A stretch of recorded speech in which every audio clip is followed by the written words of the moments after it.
Welcome, everyone. This is the Tuesday edition of the NCAA Basketball Triple Double Show, powered by the Predicate Playbook and presented by SportsMemo TV. And I have you more than covered again today. We had a bit of a stumble last night. We had a loser with Iowa, and the other game got canceled. But it's a long season, folks. And, Rome wasn't built in a day from what I hear, and neither was season-long profits, because it takes a season to make total season profits. Anyway, enough kidding around. Welcome to the show, Dr. Chuck. We're going to get started right away here. The first, Butler is a 3.5-point home dog. They're 6-1 at home this year. Maybe Butler might be a lean, but I'm going to let you take over this play because you do have a best bet for us in this matchup.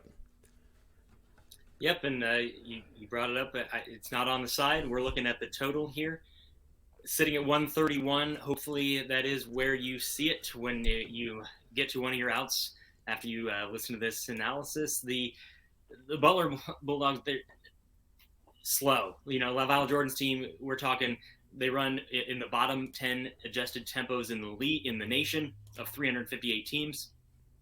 They grind you into dust, and they don't play in transition. They also have a hard time keeping the ball on their offensive possessions, and we're looking at above a north of 20% turnover rate. They also are able to turn over the opponent.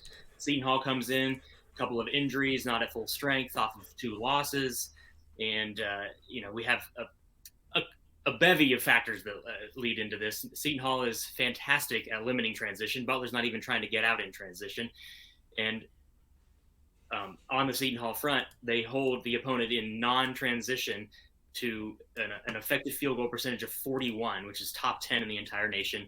You're getting 131. I make that 10 points too high here. I will have this play up. I've already put this play out for my clients. This is a premium play. We're not giving you, cutting room floor plays on these videos here. And I like this game to be, John brought it up. Seton Hall's favored by 3.5 points here. So Vegas is telling you with a 131 that they're looking at like a 67 to 64 something like game, and I think first one to 65 wins this. Seton Hall 8 for 8 to the under on this season on the road. Butler 3 for 3 to the under at home this season, and I think those streaks continue, and it's first one to 65 gets that win. I like that idea. First team to 65. I think like in the NBA, we say first team to 100 wins, and that's still applicable this year. So good stuff there, Dr. Chuck. Your second pick is it's out west. It's the last game on the board. It's Titan Gym's location, 10 o'clock p.m. Eastern Standard Time. And when you mention Titan Gym, that has to mean Cal State Fullerton. And those Titans in the Big West Conference going up against conference foe Long Beach State. In 7, the Titans are 7-5. ATS, the Titans are 6-3-1. Long Beach State is 4-5 against the spread. What do you see the best bet in this matchup, Dr. Chuck? So Long Beach State is, I love the Big West. I love all these smaller conferences. This is what I live for in finding the edge in college basketball, and I hopefully can do a little better with my analysis and my wording in this talking point here with Fullerton. They're laying 7.5 at home off of a good win against Bakersfield, which is a much better team than Long Beach State, who, by the way, hasn't played since December 12th when they lost to USC. Tons of COVID issues, still COVID issues heading into today. So we're hoping this game does go off. Dan Monson is the coach here, which is interesting because for people that remember how this Gonzaga thing started, it started with Dan Monson. But rather than Mark Few resisting all the offers for other jobs, he took that job in Minnesota, and that didn't work out. And now he's been, middling for Long Beach State in the Big West for the last decade plus. They run up and down. They don't play any defense, and they run at one of the top 25 tempos in the entire nation, but they don't stop anybody. They want to get that ball back. And Fullerton is better on defense. They have an unbelievable additions to their roster. People are still going to think of what they saw last season, which was a debacle for Dedrick Taylor's team.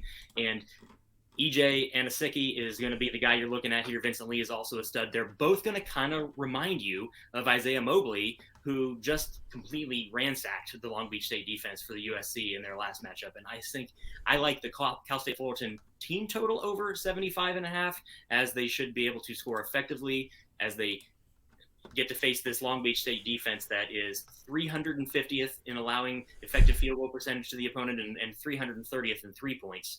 And I also like I don't like it nearly quite as much, but I like the -7.5 as well. I think it's a double-digit game, but you can play both those. Both plays I've already released to my clients as well.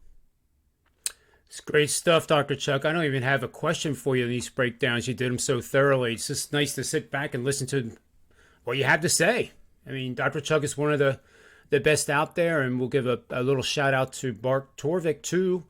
Yeah. We both use his site. It's a remarkable site, and the guy, I like it that most of it's free, but he could charge 10 times, 100 times what he charges for the premium stats, and it would be still a bargain. So check that site out, guys. My pick is in the Big East. So I'm a Big Ten, Big East, SEC type of guy. That's kind of where my concentration really lies. But in the basketball season, the Big East, I think, even is a little bit higher than the interest in the Big Ten, if you can believe that. But this matchup here, Providence Friars, off to a tremendous 13-1 start. They have all 5 starters returning from last year's club. And believe me, if you're familiar with the Big East and you're a Big East member, you don't want to go to Providence and play there because it is very hard to come away with a win. Even in the years where Providence had losing records, there were times where Villanova and those types of top-rated teams had to fight their way out of that gym just to get a 2-point win, let alone cover the spread. But guess what, Dr. Chuck? This game is not in Providence, and that helps Marquette, the Golden Eagles, quite a bit. They're 8-6, and this would be a good win for them to add to their resume as they get into the conference schedule. They are a 1.5-point favorite. Providence opened as a 1.5-point favorite earlier today. It has quickly moved and is steaming, and it looks like it's sharp money that is pushing this thing. I wouldn't be surprised if Marquette is 2.5 at game time, and I would bet Marquette up to 2.5 points in this matchup. What's interesting in this matchup, Chuck, is that the Providence Friars, despite being 13-1, play very slowly. 330th out of 357 Division I teams in field goals attempted per game. Only 54 shots a game. That helps this Marquette defense that has struggled against the faster-paced teams in getting back on defense, preventing fast break scoring points. And that strength of Providence playing slowly, methodically, effectively actually helps Marquette's defense play a lot better tonight. And that's the dominant reason I actually like them tonight. And there is a supporting money line system too. If you like money lines, this has gone 32-10 for 76% winners over the last 5 seasons. $1,000 bettors, or the dime bettors I like to call them, have made $23,000 in profits over that span. And you're simply going to bet on any team in a game line between the threes, but using the money line.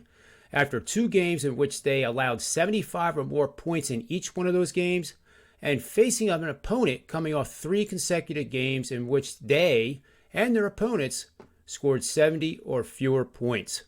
That supports Marquette tonight. If I'm right on the analysis, the predictive models are right, I wouldn't be surprised if Marquette wins this by 8 or more points tonight. Thanks for watching the NCAA Triple Double Show with myself, John Ryan, your host, and Dr. Chuck. And take a moment to subscribe and hammer the bell. You'll get notified for every single show that is produced in every sport that we host and produce on a daily basis, and you will never miss another show, and that's a good thing.